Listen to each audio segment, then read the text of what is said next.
ఆలయాల కూల్చివేత ఘటనపై చెలరేగుతున్న దుమారం. ఫోన్లో అధికారులతో మాట్లాడి ఆగ్రహం వ్యక్తం చేసిన కేంద్ర హోంశాఖ సహాయ మంత్రి బండి సంజయ్.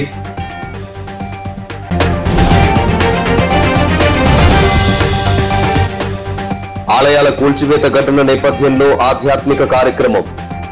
ప్రజల సుభిక్షంగా ఉండాలంటూ లక్ష్మీ గణపతి హోమం నిర్వహించిన కాంగ్రెస్ పార్టీ నాయకులు.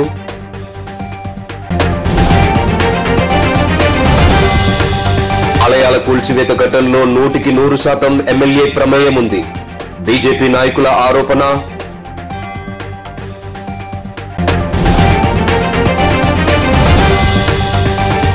ఘనంగా జరిగిన సీఎం రేవంత్ రెడ్డి జన్మదిన వేడుకలు.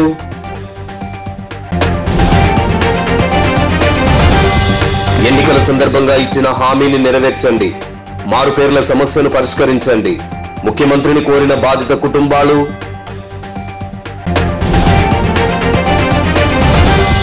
సోమవారం జరిగే ఆరోగ్య పరిరక్షణ కార్యక్రమాన్ని విజయవంతం చేయండి.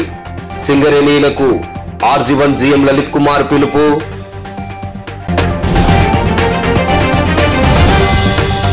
ఆలయాల కూల్చివేత ఘటనలో మున్సిపల్ కమిషనర్ ను సస్పెండ్ చేయాలి. TRSD party